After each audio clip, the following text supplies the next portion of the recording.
जय हिंद दोस्तों, कैसे हैं आप सभी का स्वागत है आपके अपने यूट्यूब चैनल JRF शाला पर। जैसा कि हमने आपसे वादा किया था कि हम आपके लिए UGC नेट प्रथम प्रश्न पत्र की क्लास लेके आएंगे, जिसमें हमने पहली क्लास में आपसे सिलेबस डिस्कस किया था। अगर आपने वो क्लास नहीं देखी है तो आप वो क्लास जाके देख लें। आज हम आपका UGC नेट प्रथम प्रश्न पत्र को शुरू कर रहे हैं पहली यूनिट के साथ में। तो आइए देखते हैं पहली यूनिट क्या है। आपकी पहली यूनिट जो UGC नेट प्रथम प्रश्न पत्र की है, यूनिट फर्स्ट, यह शिक्षण अभिक्षमता।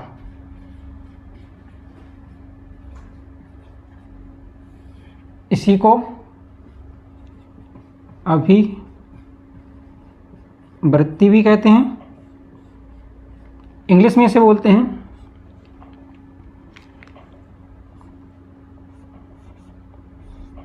Teaching aptitude.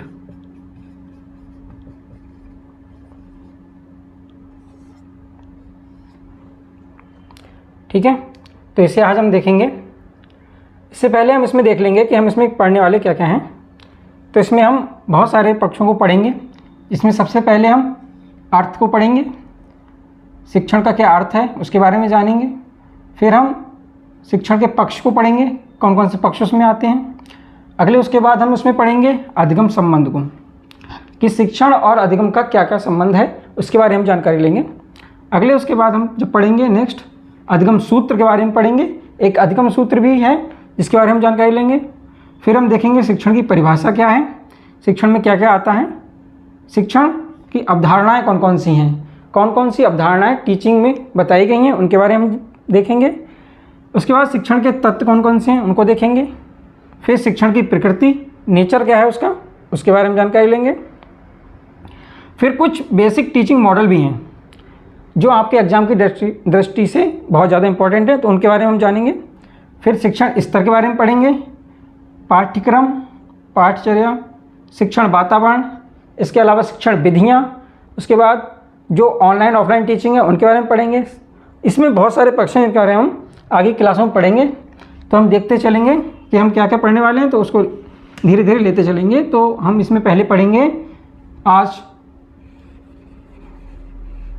3 मुख्य बातों के बारे में, जो हैं आपके अर्थ, पक्ष और अधिगम संबंध। तो इसमें हम किन 3 चीज़ों के बारे में जानेंगे वो देख लेते हैं। सबसे पहले हम देखेंगे अर्थ के बारे में,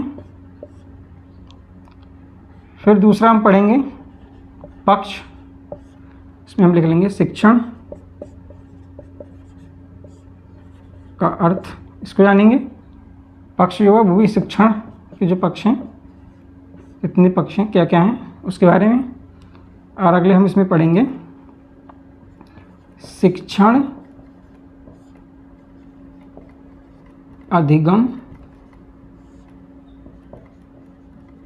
संबंध के बारे में।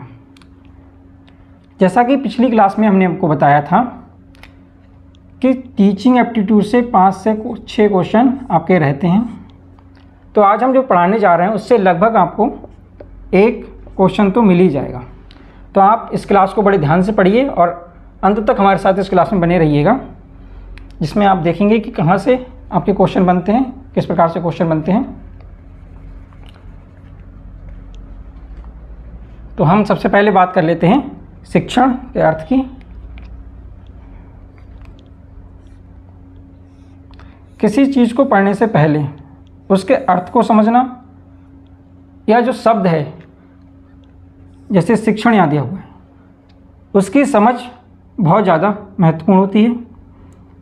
तो इसमें हम अगर शिक्षण को समझेंगे, इसे इंग्लिश में टीचिंग कहते हैं,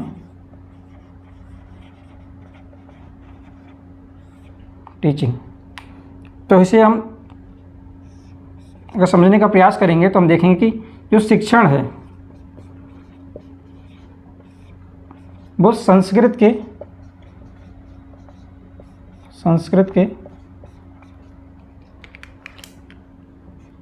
शिक्ष धातु से बना है। शिक्ष संस्कृत में धातु होती हैं, इसमें शिक्ष धातु से शिक्षण की उत्पत्ति हुई है, जिसमें इसका अर्थ दो रूपों में लगाया गया है।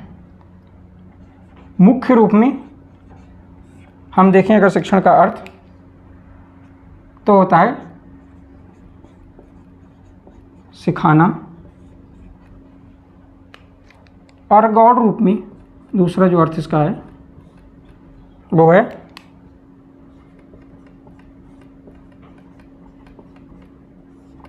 सीखना।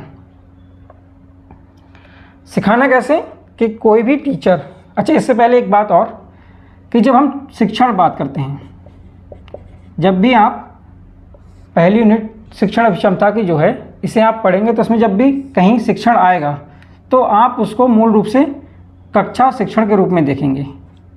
कक्षा शिक्षण जिसे बोलते हैं क्लास टीचिंग। तो जब भी हम क्लास में कभी शिक्षण कहेंगे तो आप उसे कक्षा शिक्षण ही समझेंगे, क्योंकि शिक्षण कई प्रकार का होता है। जब आप आगे शिक्षण के प्रकार पढ़ेंगे तो शिक्षण जो है कई प्रकार का होता है, लेकिन कक्षा शिक्षण एक औपचारिक प्रक्रिया होती है। आप उसमें देखेंगे शिक्षण के प्रकार में, जब आप औपचारिक शिक्षण को पढ़ रहे होंगे तो आपको कक्षा शिक्षण इसमें पढ़ने को मिलेगा। तो जब भी हम शिक्षण की बात करेंगे यहाँ पर तो आप समझेंगे उसे कक्षा शिक्षण। तो हम अगर शिक्षण लिखते हैं तो समझाइए कि कक्षा शिक्षण की यहाँ बात हो रही है। तो हम बात कर रहे थे यहाँ पर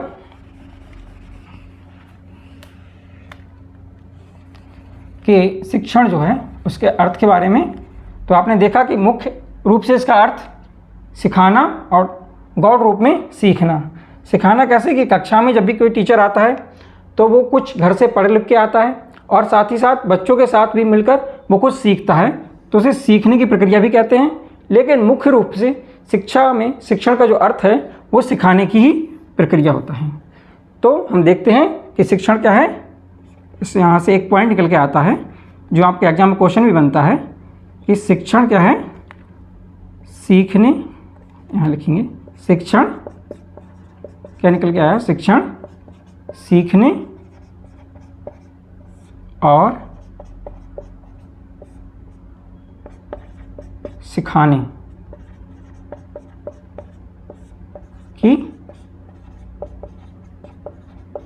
प्रक्रिया है। तो आप इसको नोट कर लेंगे, साथ साथ मेरे साथ ये आप नोट करते चलेंगे। जो बातें भी आपको बोर्ड पे मैं लिखता हूँ या जो बातें आपको इंपॉर्टेंट लगती है तो आप नोट्स बनाते भी चलेंगे इसके। तो आप इसमें लिख लेंगे कि शिक्षण क्या है। शिक्षण सीखने और सिखाने की प्रक्रिया है। आगे हम इसमें देखेंगे। अच्छा ठीक है, इसमें पहला ही देखा हमने, आगे इसी में शिक्षण के अर्थ में हम जब देखेंगे, शिक्षण क्या है इसमें आप देखेंगे। शिक्षण मानवीय शिक्षण मानवीय, दूसरा पॉइंट आप इसमें नोट करेंगे, मानवीय मूल्यों के विकास पर बल देता है। मानवीय मूल्यों के विकास पर बल देता है। ठीक है, मानवीय मूल्य जो हैं उनके जो है विकास पर बल देता है शिक्षण। तीसरा पॉइंट इसी में हम नोट करेंगे कि शिक्षण क्या है। शिक्षण एक सामाजिक प्रक्रिया है। सामाजिक प्रक्रिया का अर्थ क्या होता है उसको हम समझ लेते हैं। सामाजिक प्रक्रिया मतलब उसको समाज से जोड़ के देखते हैं। तो समाज क्या होता है, एक सभ्यता का प्रतीक होता है। सभ्यता का प्रतीक, समाज को सभ्यता का प्रतीक माना गया है। तो जो टीचिंग है, जो शिक्षण है, शिक्षण जो है वो मानवीय मूल्यों का विकास करता है। तो उसमें क्या, सभ्यता, मनुष्य को सभ्यता में ढालने, सभ्यता क्या, समाज में किस तरह से रहना है, किस तरह से चलना है, किस तरह से बातचीत करनी है, तो वो एक वातावरण जो पैदा होता है शिक्षण का, शिक्षण के माध्यम से सभ्यता का जो वातावरण पैदा होता है उसके बारे में ये बताता है। इसीलिए शिक्षण एक सामाजिक प्रक्रिया के रूप में भी जाना जाता है। जैसा कि हमने आपको बताया कि इसे आप अच्छा शिक्षण समझेंगे तो उसमें आप एक चीज़ और देखेंगे, हम इसको रफ कर लेते हैं ताकि आपको एक साथ ही इसे लिख दिया जाए। शिक्षण के अर्थ में 3 पॉइंट आपने नोट किए हैं। अगले शिक्षण का अर्थ हम देख रहे हैं, इसमें चौथा पॉइंट शिक्षण क्या है? शिक्षण है छात्र, शिक्षक और छात्र के बीच प्रत्यक्ष वार्तालाप। इसका एक अर्थ इस प्रकार भी निकलता है। प्रत्यक्ष का मतलब होता है स्वतः प्रकट हो गई, मतलब स्वतः प्रकट, इसको बोलते हैं, इंग्लिश में इसे बोल सकते हैं हम फेस टू फेस। आपने देखा होगा कक्षा में जब आप जाते हैं तो शिक्षक से आप फेस टू फेस बात करते हैं और एक शिक्षण का वातावरण पैदा होता है कक्षा में, तो उसे शिक्षण के अर्थ के रूप में आप देखेंगे कि शिक्षण और छात्र के बीच ये एक प्रत्यक्ष वार्तालाप के रूप में होता है। अगले आप इसमें देखेंगे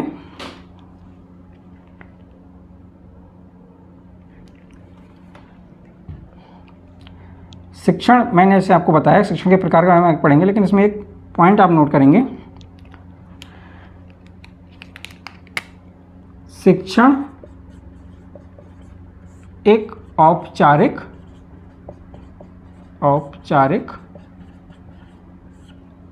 और अनौपचारिक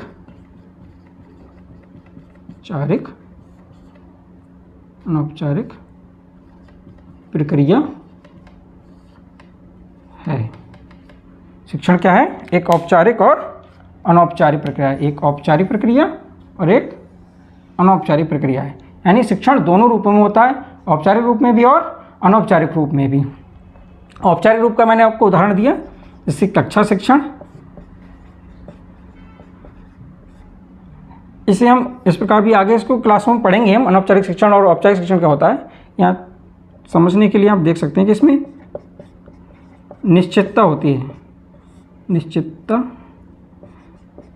या बाध्यता इसे बोलते हैं, बाध्यता होती है। जो औपचारिक शिक्षण होता है उसमें बाध्यता होती है, निश्चितता होती है। जैसे समय की बाध्यता होती है, आपको कॉलेज जाना है तो 9 बजे से कॉलेज 9 बजे ही आपको पहुंचना है, 10 बजे आपकी क्लास शुरू होती है, 10 बजे आप पहुंचेंगे, एक कक्षा में इतने ही बच्चे बैठेंगे, इस प्रकार की इसमें बाध्यता होती है। और एज की भी बाध्यता होती है, आगे इसके बारे में विस्तार से हम चर्चा करेंगे, आप इतना समझ लीजिए। इसमें बाध्यता होती है, इसमें कोई बाध्यता नहीं होती है। इसका अगर आप उदाहरण देखना चाहें तो प्रौढ़ शिक्षा जो होती है ये इसका एक उदाहरण हो सकता है। या फिर कभी कभी रास्ते में चलते हुए आपको कोई शिक्षा देके चला जाता है, जैसे आप कभी बाजार गए और आपको कोई ज्ञान देके चला गया, आप कहते हैं कि कोई हमें आया और ज्ञान देके चला गया, तो वो ज्ञान देने की जो प्रक्रिया है वो एक अनौपचारिक प्रक्रिया में आती है। तो इसको आप देखते हैं। अगले आप जब देखेंगे, अगला पॉइंट नोट करेंगे, अगला पॉइंट इसमें आता है शिक्षण के बारे में कि शिक्षण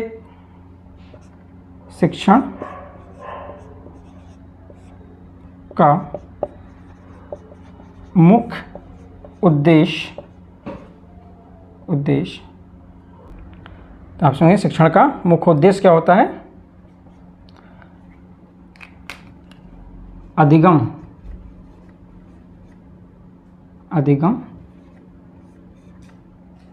में गतिशीलता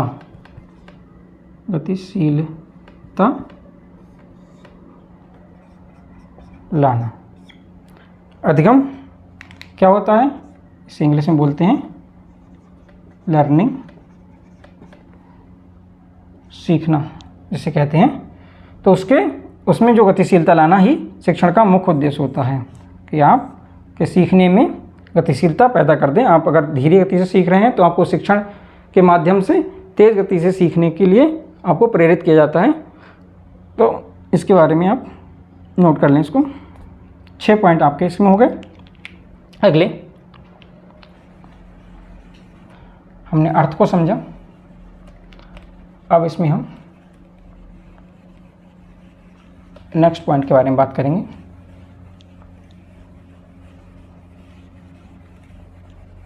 जो है आपका शिक्षण के पक्ष। नेक्स्ट है शिक्षण के पक्ष, इस पर आप चर्चा करेंगे। शिक्षण के पक्ष कौन कौन से हैं, तो आप यहाँ देखेंगे कि शिक्षण के मुख्य रूप से 3 पक्ष होते हैं। 3 पक्ष होते हैं इसके, इनके आप नाम नोट कर लेंगे। इससे आपका क्वेश्चन बनता है कि शिक्षण के पक्ष कौन कौन से होते हैं, या कभी कभी 2 के नाम दे देगा, तीसरे का नाम पूछ लेगा, या तीनों के नाम भी आपसे पूछ सकता है। तो इसमें आप देख लेंगे पहला, दूसरा और तीसरा। ऐसा कोई इसमें शिक्षक पहला जो होता है शिक्षक होता है इसमें एक, दूसरा होता है शिक्षार्थी,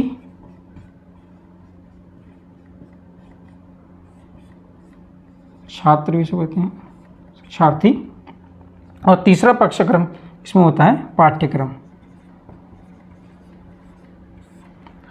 पाठ्यक्रम टीचर,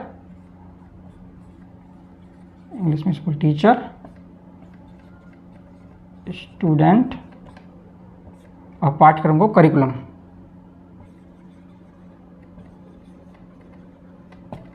करिकुलम, ठीक है। तो ये इसके 3 पक्ष होते हैं। इससे क्वेश्चन आपका बन जाता है, तो इसको आप नोट कर लीजिएगा।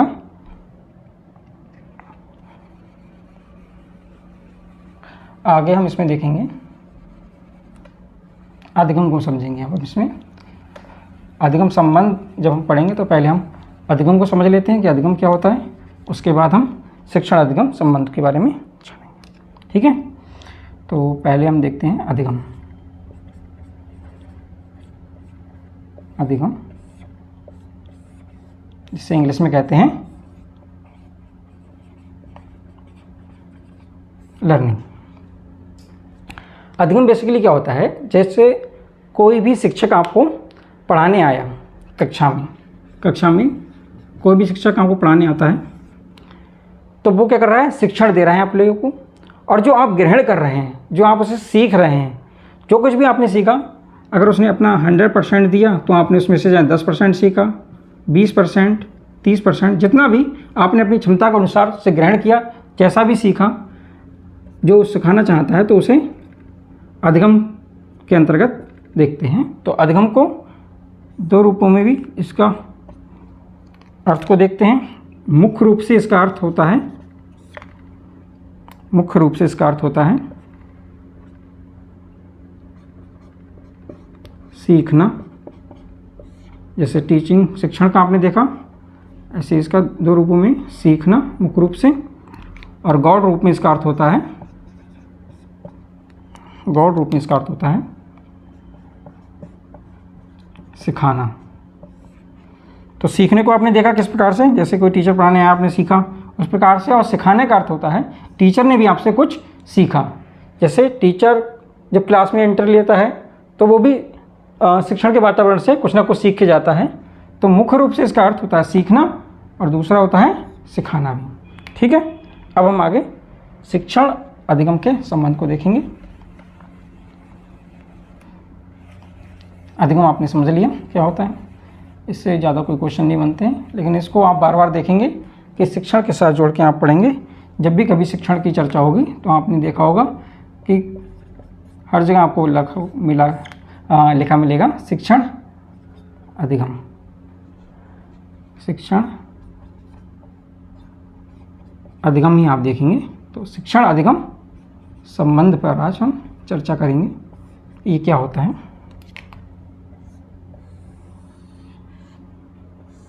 चलिए इसमें देख लेते हैं शिक्षण अधिगम संबंध। तो एक तरफ हम लिख लेते हैं शिक्षण और एक तरफ लिख लेते हैं हम अधिगम।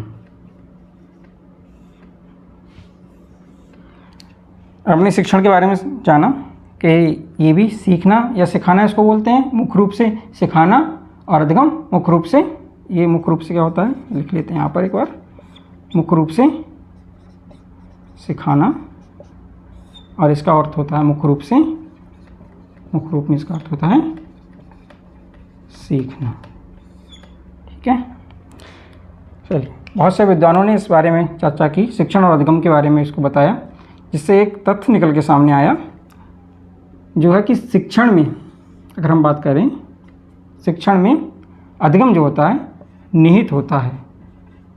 अभी हम चर्चा कर लेंगे निहित का अर्थ क्या होता है।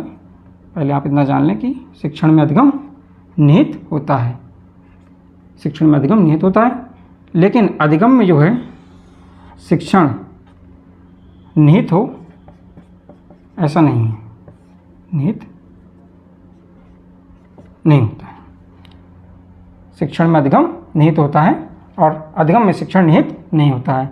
ऐसा आपका क्वेश्चन कई बार बन चुका है एग्जाम में, उसमें आपको दो, एक ए और आर करके कारण या तर्क दे देता है, या दो स्टेटमेंट आपको दे देगा कि इनमें से कौन कौन से सही हैं। शिक्षण में अधिगम निहित रहता है कि पूछ लेगा, शिक्षण में अधिगम निहित नहीं रहता है, अधिगम में शिक्षण निहित नहीं रहता है। तो इस प्रकार से आपसे क्वेश्चन पूछ लिया जाता है, तो आप इसको नोट कर लीजिए। ठीक है, निहित के बारे में हम जान लेते हैं कि निहित क्या होता है। जैसे आपने देखा होगा कोई पानी का घड़ा होता है, घड़ा क्या सुराही बन गई है, चलो ठीक है सुराही देख लेते हैं, सुराही मान ली। तो इसमें हम देख लेते हैं कि अगर इसमें पानी भरा हुआ है, कुछ भी मान लीजिए पानी भरा हुआ है, बचपन में आपने कहानी सुनी होगी लोमड़ी और सारस की, तो इसमें खीर रहती है। ठीक है, पानी मान लीजिए पानी भरा हुआ है, तो हम इसमें अगर कहेंगे कि निहित की बात करेंगे तो हम कहेंगे इसमें इस सुराही जो है, सुराही में पानी निहित है, पानी जो है सुराही में निहित है, यानी कि सुराही के अंदर पानी जो है उसका गुण छुपा हुआ है, उसके अंदर पानी छुपा हुआ है। अगर हम सुराही को जब तोड़ेंगे तो उसमें से क्या निकलेगा, पानी जरूर निकल के आएगा। अगर उसको गिराएंगे तो उसमें पानी जरूर निकलेगा, इसमें अगर पानी भरा हुआ है तब। ठीक है, तो इस प्रकार से हम देख सकते हैं। लेकिन ये कहा जाए कि पानी में सुराही निहित है तो ये गलत हो जाएगा, क्योंकि पानी के अंदर सुराही नहीं है, सुराही के अंदर पानी है। तो इस प्रकार से हम देख सकते हैं कि निहित का अर्थ क्या हुआ कि उसमें जो है समाहित है वो चीज़। जब शिक्षण होगा तो अधिगम अवश्य होगा, ये आवश्यक है। जब शिक्षण होगा, शिक्षण की प्रक्रिया जब कहीं हो रही होगी तो अधिगम आपको अवश्य होगा, अधिगम अवश्य होगा। अगर 100 बच्चों की क्लास है तो अगर कोई टीचर उसमें पढ़ा रहा है तो हो सकता है कि उसमें से 90 बच्चे ना पढ़ रहे हों, लेकिन ऐसा नहीं होगा कि 10 बच्चों के कम से कम उसमें समझ में आ रहा, कुछ ना कुछ तो वो गेन करेंगे, 1% ही चाहे गेन करें, लेकिन अधिगम की प्रक्रिया जरूर उसमें होगी, ये निश्चित है। ठीक है, इसके बारे में आपने देख लिया। चलिए कुछ मुख्य प्रमुख बातें जो आपके एग्जाम में पूछ ली जाती हैं शिक्षण और अधिगम से, इसको भी आप नोट करते चलेंगे। शिक्षण को अगर हम देखें तो शिक्षण एक, इसमें हम लिखेंगे शिक्षण जो है एक पूर्ववर्ती प्रक्रिया है, प्रक्रिया है, ये लिखेंगे। और अधिगम जो है, अधिगम एक पश्चातवर्ती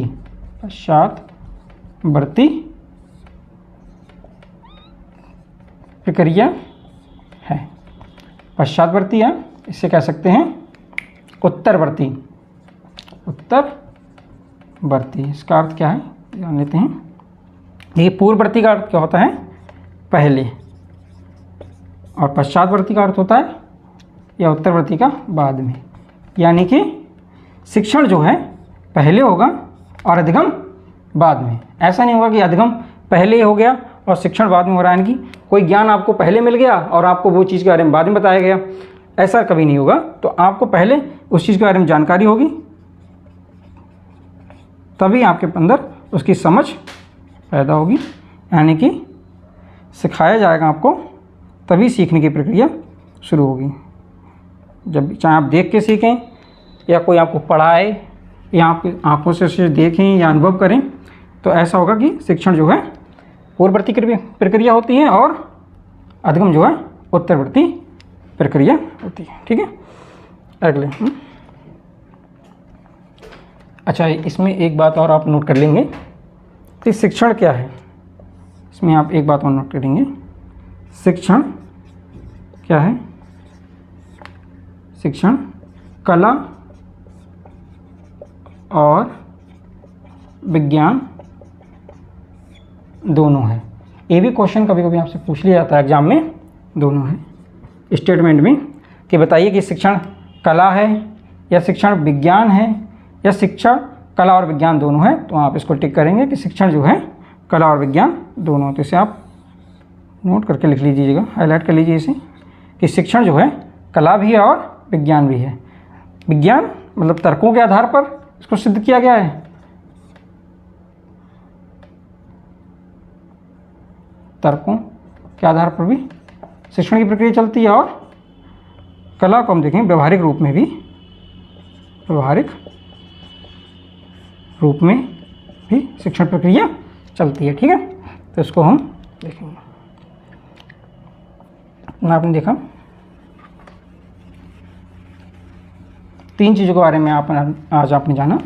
शिक्षण के अर्थ के बारे में, शिक्षण के पक्ष कौन कौन से होते हैं उनके बारे में आपने जाना। साथ ही साथ आपने आज जाना कि शिक्षण और अधिगम, अधिगम क्या है और शिक्षण अधिगम का संबंध क्या क्या है। इन चीज़ों के बाद आप जब अगली नेक्स्ट क्लास में आप पढ़ेंगे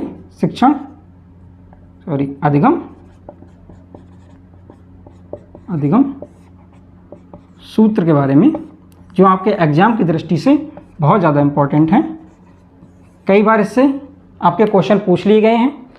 बहुत सारे क्वेश्चन लगभग इन चीज़ों से बन जाते हैं, जैसे अर्थ से बनते हैं। 1 क्वेश्चन 2 क्वेश्चन आपने देखा, इससे बना, पक्ष से 1 क्वेश्चन बन गया आपका अधिगम संबंध से। तो कभी कभी ऐसा होता है कि इनसे क्वेश्चन ना बने तो वो अधिगम सूत्र से क्वेश्चन बना लेता है।